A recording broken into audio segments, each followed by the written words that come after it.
You would think that everyone would know this, but I don't blame you if you don't. I think a few hours later, then I basically like burst into tears. And I was like, oh, I don't think I'm gonna get it. Maybe that wasn't a place for me anymore. Hi! Taco! Taco butter. Say hi, baby. I don't think you guys have formally met before. Hold on. Come, Taco butter. This is Taco.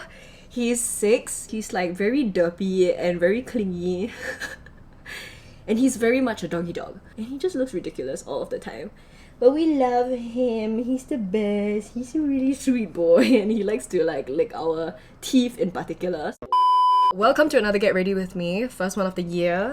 We're just gonna get ready and talk about life. By the way, all of the products I'm using are things that I'm enjoying very, very much so. I might mention them, but if I don't mention them, I'll leave everything in the description bar so you can check them out. This is the Paula's Choice Shine Stopper Instant Matte Finish, and it's a really, really good primer in case you tend to get very shiny and oily like me and my T-zone. So to catch you guys up to speed, in case you didn't know, I took a break and I basically stopped working in the later half of 2022. So from I think like late June to July onwards, I've never really voluntarily had a break, much less an extended break. And I think after 6 years of being self-employed, freelancing and creating content, I can't believe it's been 6 years. It's insane. It sort of came about from necessity. Yeah, so I kind of wanted to do a little post-mortem, a little analysis of my break, what I've learned, do I regret it, would I do it again, and what happened during the break. And I don't know about you, but it feels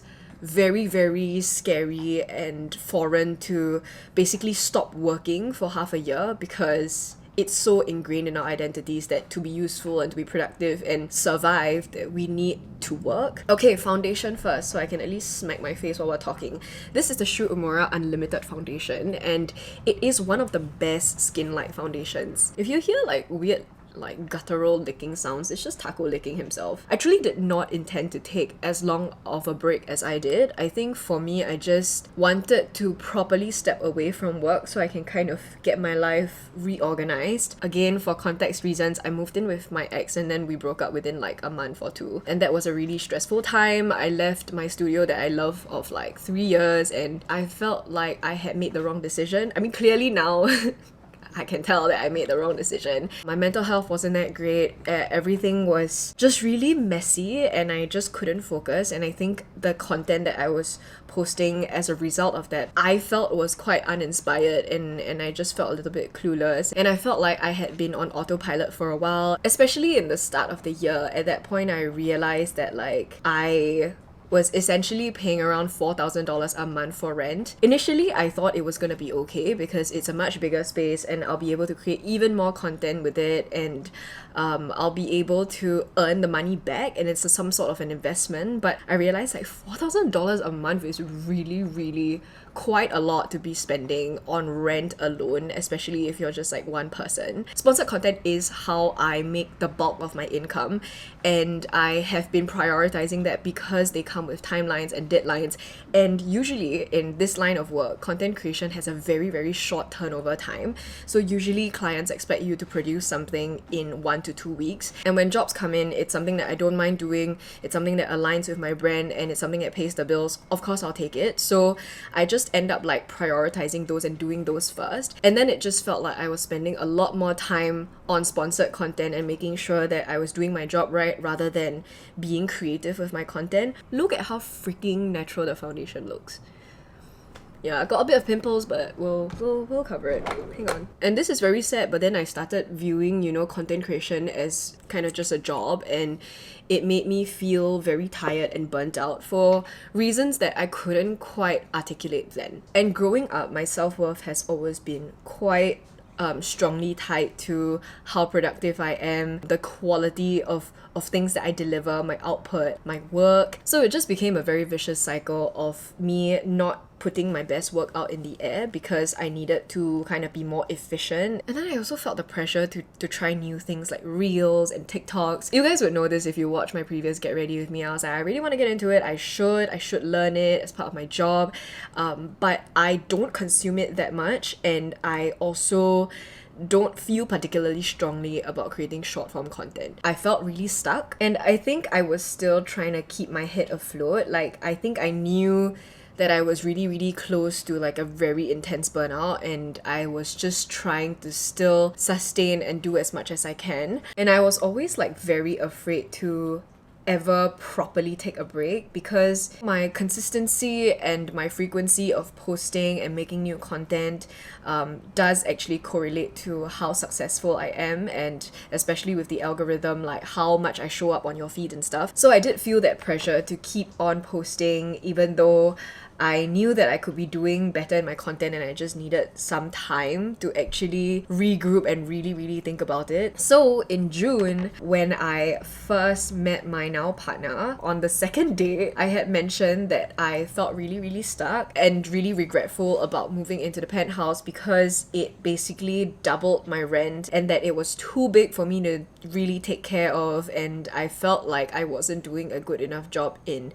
taking care of the home, taking care of my dog, and also doing my job. So I just felt like I was being stretched like super, super thin. And I had told her that I was trying to look for another place to move out to, and that was the plan lah, because I obviously didn't want to stay in a gigantic penthouse on my own. Like, it was quite depressing. I'll get into it in a full other video and show you guys the house tour, because I did take quite a lot of footage of the place.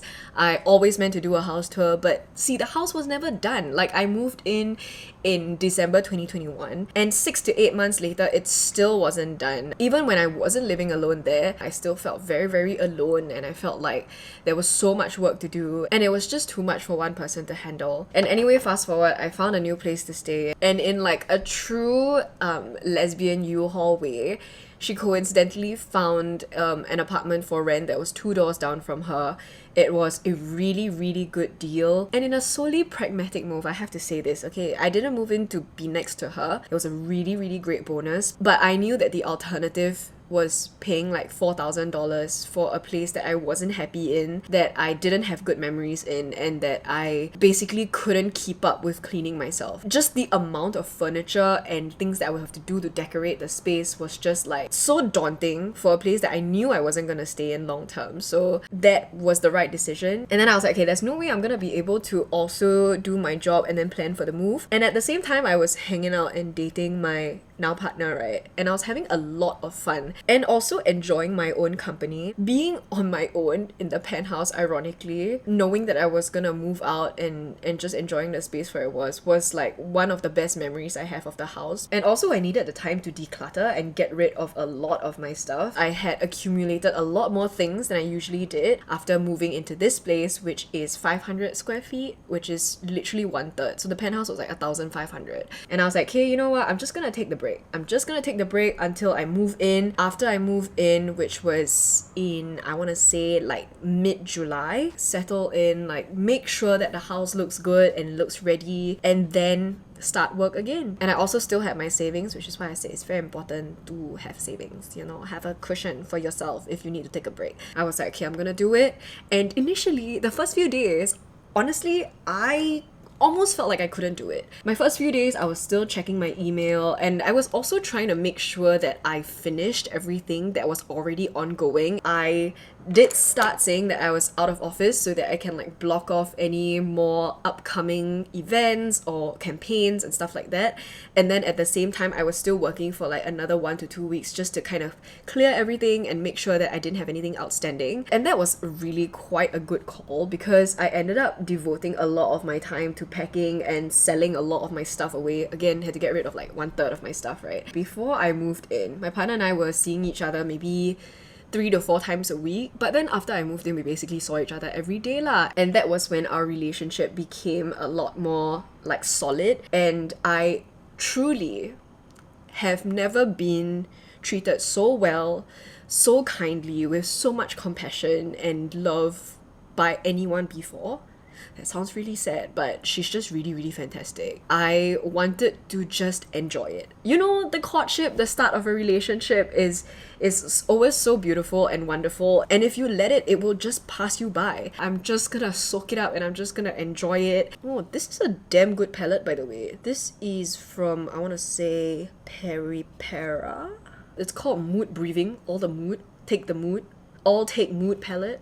Once I had taken the break and I had gotten comfortable, gotten over the guilt of needing to take the break, I really, really enjoyed it, and I really enjoyed spending time with her. I really enjoyed being on my own also, and it made me realize that, like, dang, money is not everything. You would think that everyone would know this, but I don't blame you if you don't. Work culture, hustle culture, and like, you know, make as much money when you're young and when you can. For me, especially, I feel like I'm at the height of my career, right? Like, I wouldn't want to take a step away from it. And once I had taken the break, I had realized that, oh my god, you know what? Life is not just all about making money. And even for someone like me who isn't overly materialistic, I still felt like anything that I did outside of, you know, bettering my career or making money or doing something productive in that realm would be a waste of time. But I had never been happier, my mental health has never been better, and I truly felt like I had grown a lot as a person. So during that time, I journaled a lot, I made a lot of art, and art has always been my first love, I would say. I did also went back to pole, and then I did a lot of like pottery especially. So yeah, that was a really nice time where I could just do my hobbies and just enjoy myself and just living life outside of social media and outside of my work. That was so lovely, and I was just having a blast. I was having so much fun. I was like, holy shit, there is so much more to life than just thinking about ways to make money. And having tunnel vision into what life is supposed to look like and how you should live your life. My partner is also someone who had left a very prestigious and high-paying job to pursue her passions and is a lot better for it. Like, she feels a lot happier. So being with someone who is so encouraging and who had been through a similar situation and came out of it like thriving and well and better than before made me feel a lot more confident in my choice of taking an extended amount of break and only getting back to it when I truly felt ready for it. At a certain point, obviously, after taking a break for like 2 months, you're like, holy shit, am I lazy? And I basically was trying to find ways to con myself into working again. So after I had moved in and I was like really happy, I decided to take that Vietnam trip, right? And then I was like, I'm gonna make so much content with that. I'm gonna start. But you know what? Even after I had made my video, made my content, I still felt really reluctant to get back to work. I still didn't feel ready. Now that I finally moved into my place and I settled everything down, I felt like, okay, the first few months I needed to take a break because I was physically busy doing other stuff. But now that I'm not busy, I still want to enjoy myself. So I basically like lengthened. I was like, I'm my own boss, who cares? And it's interesting because, again, I told you with our dates, like, I'm going to new places, trying new things. I picked up crochet. I took really good care of my plants. This plant is thriving. Oh my god. I was just taking care of the dogs and just chilling and doing my own stuff, doing my little art stuff, and I was so happy and I felt really fulfilled. So at this point, I'm talking like maybe September, October, November, I was like, okay, I should pick up at least a little bit of work. So I started like going back on my email and taking up campaigns that I was more than happy to do and nothing more. And that way I could still feel like, okay, I was only working maybe 2 days a week. I finally, at that point, truly valued myself outside of the quality of my work and how productive I was. And I didn't realize that it would take me like a few months to get to that point where I was like, you know what? My break is not gonna last forever. I know I'm gonna get back to work. I'm just gonna enjoy it now and do the things that I want to do and truly recalibrate and see for myself what instinctively I would be drawn to do if I didn't have my job. And if I didn't feel like I had the need to document or commodify or to make anything that I was doing into a piece of content. Still on that Charlotte Tilbury train. So then after that, earlier in January, I was like, all right, it's a new year, it's a new me. I promised that I was gonna start. But then I was like, shit, I didn't prepare for my back to work season. Like, I needed to do a lot of things. But the thing is, because I didn't work, I didn't organize everything, and I knew that I needed time to be strategic, to plan, and to have discipline. I wanted to have a routine so that it would be sustainable, because I have been doing that previous method of like spontaneity and everything last minute all of my 5 years. Like, I will edit into the late hours of the night and then post it the next day kind of thing, and I just didn't want to do that anymore, and I wanted to plan ahead basically. When I got back into the groove of it, in January, I had taken this Japan trip, which you can now see on my channel. It was a huge deal. I was super excited to get it. So I took on that Japan job and I was like, you know what? This is exactly what I would need to get back in the groove. It was a wonderful trip. Honestly, for a work trip, it was like A+. Like, it was really, really amazing. I had a lot of fun, and I knew that because I had a timeline and I had a deadline, that I would be able to work consistently and churn things out and then kick myself back into gear. You know what I mean? So now having like a proper direction and a list of things to do and knowing that I needed to be accountable for it really, really helped. But what I didn't foresee was that after the Japan trip, I spent 2 weeks non-stop editing it. I at that point felt like, oh my god, I was super ready and super excited to be working again, but I couldn't work on my own stuff because I had to get this out of the way first. I spiraled again because I was like, oh my god, like, I don't know what I'm doing. I just felt like, oh my god, I'm supposed to start in 2023, but my numbers are still stagnant. I'm still not posting anything, and I'm still falling behind. I still feel irrelevant. And also I had like a work thing. It was a casting call. For some reason, I think by the end of it, I kind of knew that I wasn't gonna get it. I came back home and then I just felt this like sinking feeling that I couldn't quite explain. And my partner was really patient with me and encouraged me to open up. And then I think a few hours later, then I basically like burst into tears. And I was like, oh, I don't think I'm gonna get it, but it would have been really nice if I got it. Now I just like kind of don't know what to do. I'm kind of lost, and I just felt like maybe that wasn't a place for me anymore. And I just felt very like dispensable, and that, you know, if I did leave, like no one would miss me and all of that lah. And then my partner, again being like her wonderful self, she gave me like a top 3 pep talk of my life, and she said a bunch of things that had made a lot of sense that I honestly had not considered because I was so like tunnel vision into my own insecurities and my own sense of self-worth. She brought out something that I didn't really think about that I thought was very true. When you stop working, your output goes from 100% to 90% to 80%, and then it ramps down slowly. I didn't just cut myself off and then just drop everything and leave. That's just unrealistic. And then when I start work again, it's gonna be like that as well. It's gonna be a ramp. Like, I can't expect to be from 0 to 100 and just jump right back to where I left off. Like, there's obviously going to be a little bit of a curve to get back up to where I was in terms of productivity, in terms of success measured in numbers and in views. And because I hadn't been working in a while, I actually also forgot not to take things personally. She was like, maybe you're just not a good fit. Like, maybe there is another reason why, and it's not you. Like, they obviously like you enough to already call you to the casting call, and you know, it was just not meant to be. And you know, when you lose business pitches, it's kind of like, damn, but you move on. And I think I always knew that, but I think it'd been so long that I forgot that there was a separation between like my professional self and my personal self. And that was something that I really needed to hear. And then the next morning, I got the text that I wasn't selected, and because of that pep talk, I truly didn't feel that sad. And so from then on, I was just like, yeah, I'm gonna use this time instead to work on my own stuff and make stuff that I really enjoy and tune out the noise. Honestly, everyone as people, when we see what's happening around us, we're like, oh shit, like, should I catch that train too? Like, should I also be doing that? Like, when it comes to reels, I'm like, fuck, everyone is doing reels and TikToks. Like, maybe I should get on TikTok too. My partner reminded me that that's not what I do. Like, that's not why y'all love me. That's not how I got to where I am in my career. And sure, it helps for me to learn it, and I'm definitely interested too, but I was so caught up in being like, oh, I need to learn how to do all these things now, that I kind of neglected YouTube, and I lost faith. Like, I was like, no one watches YouTube anymore. No one cares about long form videos, especially because my videos are fucking long. Like, how long is this already? When I was walking back to the MRT with the other girls from the casting call, who was so nice, 2 of them actually revealed that they knew who I was and had watched my videos before.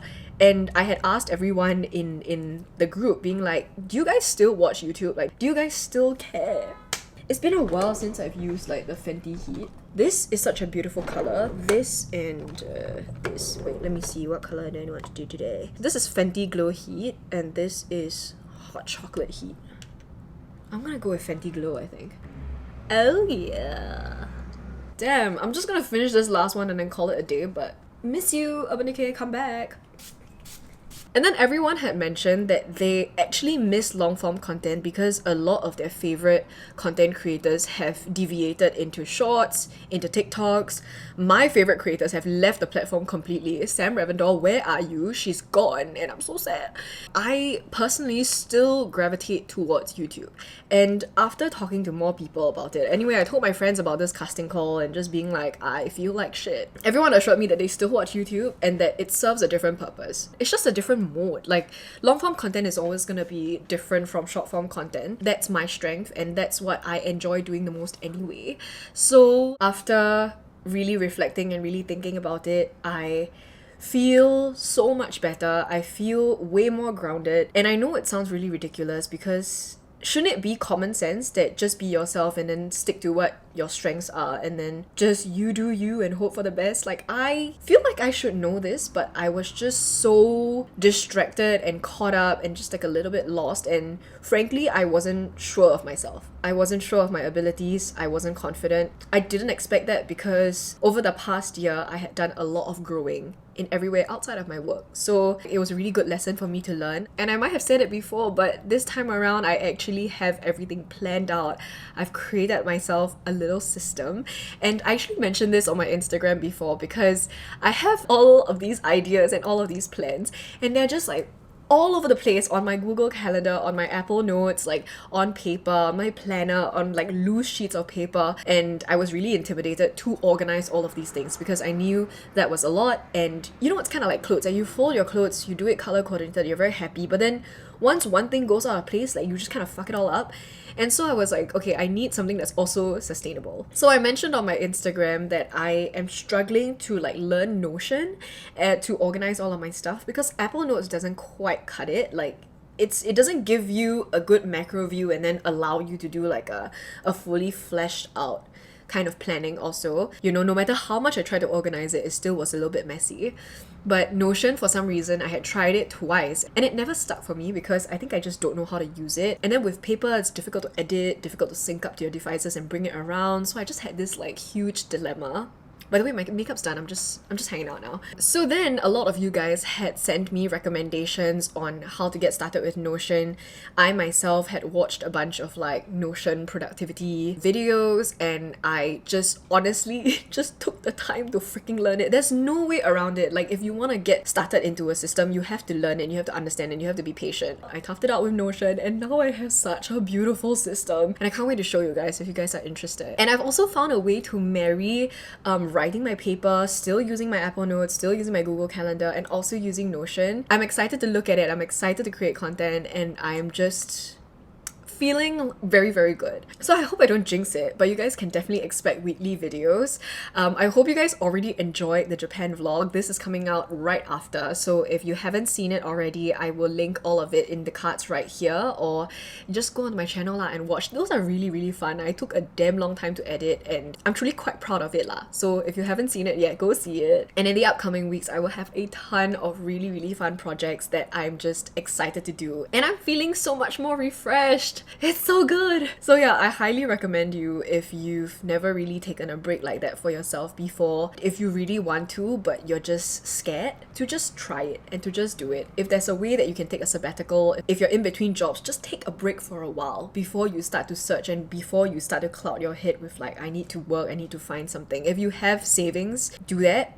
If you don't, start saving first and then, you know, look forward to taking that break. Breaks are so underrated, seriously. I do have to say, I did have quite a fair bit of anxiety at times and guilt, because again, when you're not working, you're not earning money, and then you're just kind of like blowing through your savings, which is also why it's very important to do your own accounting, especially if you're self-employed or you're freelancing. Looking back on my accounting now, I did burn through a fair bit of my savings, but it's not too much. It's still a significant sum of money, but in the grand scheme of things, it doesn't really matter. Like, I feel like I've worked enough for 6 years, 5, 6, 7 years for me to be able to take a step back and enjoy myself. So this was the one way that I got rid of my guilt. I was like, I've earned it. Now I'm back. I can start earning again. I can basically make up for the money that I've lost, that I don't really feel like I've lost because I've also gained so much in terms of like growth and self-development and the way that I see myself now as a person, myself in terms of my career, my brand, and what I want to do with my life, what I want my life to look like is so much more clear. I don't have to worry about these things from day to day because I already have a pretty good idea and a plan, and it's one that really matters to me and something that I'm excited about. And truly, taking this break was one of the best decisions I have made in my life ever. I would say like top 10. And especially if you're like me and you're more like risk averse and you're very used to having routine and you value stability a lot in your life, like this was just such a dramatic change. I feel like I found myself again and I found like a much better and more grown version of myself, which I really appreciate. So again, thanks for hanging out with me. If you are new here and you just stuck by all of this, please let me know also. I'd be very excited to say hi, but I know most of you have been around for a while. So again, thank you for sticking by me and I hope you have a wonderful day. I will be back next week, so I'm looking forward to that. If you enjoyed this video and if you want to see more Get Ready With Me, don't forget to click the thumbs up, let me know you enjoyed it, and chat back with me. Oh my god, I actually read all of my comments, so please let me know how you are, how you've been doing lately, how you feel, and don't forget to subscribe if you haven't already, turn on your notifications, and I'll see you guys next week. Oh, now we got an appearance from Mr. Noodles! Mr. Mr. Noodles. Baby, why is he leaning in like that? I'm so lucky to be your mom, you know. Bye-bye!